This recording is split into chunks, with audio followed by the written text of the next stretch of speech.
Hi, I'd like to introduce you right now to Brothers Betrayal, the second installment of the Tales of Taylor series. I'm very excited. I really loved the design that Jessica Grayson did for this. I mean, how cool. An archer with arrows at the ready.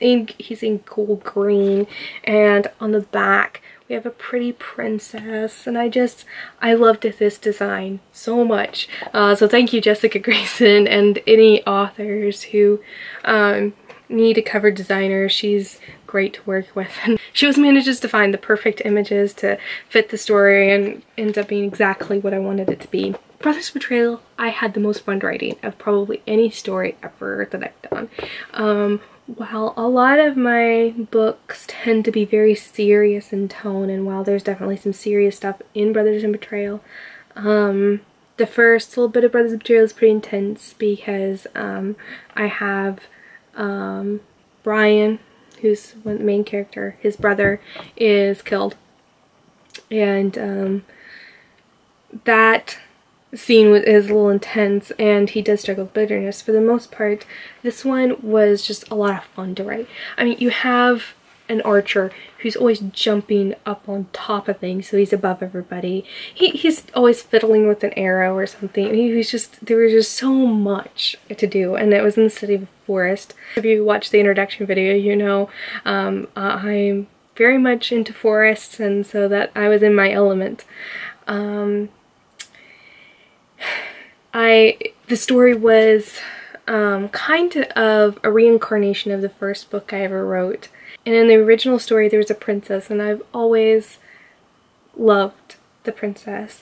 And so Princess Brianna is in this story, and she's helping, unbeknownst to her father and everyone else, the archer. Even the archer doesn't know that she's the one behind it. It brought up some very interesting questions, questions I hope become family discussions, because Brianna's trying to save Talus because her father's not doing a very good job of ruling. And this is always a tough one, is when is it ever okay to go behind your parents' back? And I would tell you it was a very big struggle for me in writing this book. And I hope that it's a discussion that's opened up.